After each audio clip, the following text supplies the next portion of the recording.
The name of the book is UNGOD, Humanity's Glorious Struggle with Hell Over the Image of God. Barry Mahler has written this book, and we are pleased to welcome him to Author's Corner here on America Tonight with me, Kate Delaney. Barry, thanks for hanging with us. Hey, thanks, Miss Kate. It's great to be with you.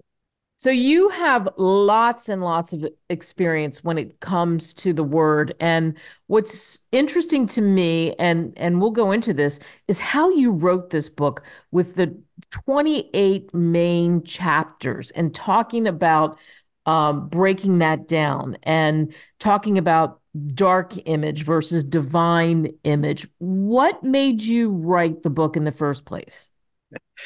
Well, the journey started, if memory serves me correctly, and I'm getting old, so you never know about these things, but about 2005, I was a youth pastor then teaching through the book of First Kings, and I was lamenting the downfall of the northern kingdom of Israel, which went from the heights of glory into the cesspool in one or two generations.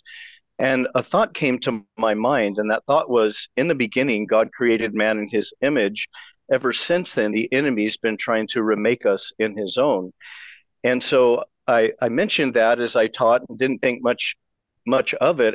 But then the thought wouldn't leave me alone. And it was robbing me of sleep. And I realized there's a great nugget of truth there, something that I needed to explore. And so after thinking about it and praying about it a lot, I realized God is asking me to write a book on the image of God, but one that's very different. And in keeping with that original thought, we have what God designed us to be, what I call the divine image in the book, and that's the image of God in us. And we all bear the image of God, whether we believe in Him or not. It's just a fact of human creation. And so there is that which He's designed us to be. And then, of course, we have an ancient enemy who hates everything about God and wants something else in us, or the absence of the image of God in us, which I call the dark image. And so that I call it the image war. It's an image war between the dark image and the divine image in us, and it plays out in virtually every aspect of life. So, as you went down this path, and like I said, so steeped in it for all the various places that you were able to serve, I think about this, and I think about the beginnings of what Barry was about. And I found out you were a former U.S. Navy and commercial nuclear power plant operator. So it's so interesting that you have nuclearpastor.com, and you did that, and then you knew that there was a different calling for you, right? Yes, ma'am, I did. So I spent 16 years in nuclear operations, 6 years with the U.S. Navy. I ran the nuclear reactors on board one of the aircraft carriers, and then got out and did that for 10 years commercially. And during that time, I discovered that God had given me a gift to teach the word. And so voluntarily began to do volunteer pastor work with my local church, and then hung up my neutrons, as I like to say, in 2000 for full-time ministry. And then so all told, I did 18 years in youth ministry, 7 years in senior pastor ministry before falling ill and having to step away from ministry. And I've since healed from that and moved the family to East Texas, and still enjoying doing ministry, although now it takes more of the podcasting venue rather than the church teaching venue. What do you think it is that people struggle with, and which is why I love the title of your book. What do you think it is that people struggle with the most when we talk about this darkness versus light? I think most people now from a pastoral perspective, I think a lot of people just don't understand evil. They don't know evil, and too many pastors, too many churches don't don't educate people on the subject. People don't know what is good and why, and people don't know what is evil and why. And what UNGOD has done, the book has done, it's really ripped the veil off of evil and ripped the veil off of good. So in reading the book, you understand what is good and why, what is evil and why. In fact, I've had numerous people come up to me and say, Barry, this book, it's the red pill from the Matrix.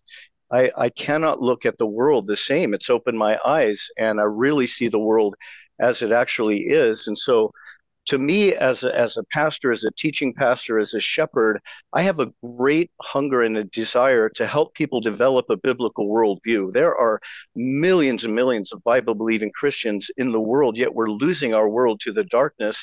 And that's because we don't know how to fight it. And what UNGOD does, I like to think of it as the Christian's Rosetta Stone for applying ourselves to all the world's affairs from a biblical perspective with absolute confidence. And in places where the gospel doesn't allow us to do that, a study of the image of God will open that door for us. And I think UNGOD's the perfect book for that.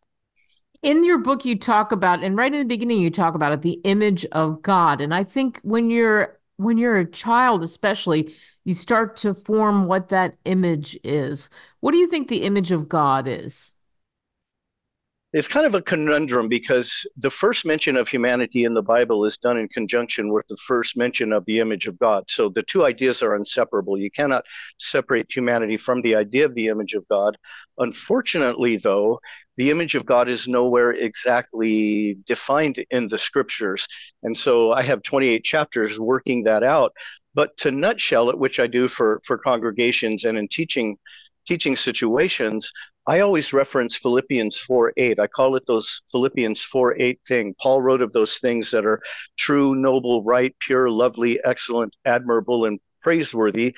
Essentially, those things without which life on earth wouldn't be worth living. To me, that sums up what the image of God is, just in a general sense. It's those wonderful things about life without which earth wouldn't be a wonderful place to be.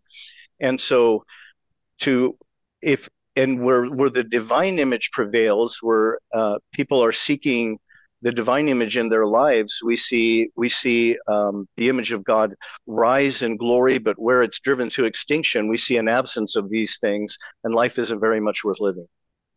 We're speaking with Barry Mahler, and the name of his book, UNGOD. One of the things you also talk about is, which I think is so fascinating, how does the evil get in? And one of the things that you talk about is the ungod's greatest weapon in the struggle to mold humanity into the mediocrity of the dark image is the sinful nature's natural bent toward apathy and laziness, which are things foreign to God. Explain that to the listeners. Yes, so the first chapter, the first major portion of the book is dedicated to exploring the idea of the image of God as an individual, what it means to each human being.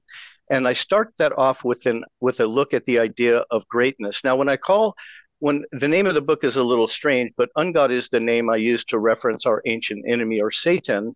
And when we look in physics, we know that darkness isn't technically the opposite of light, it's actually the absence of light.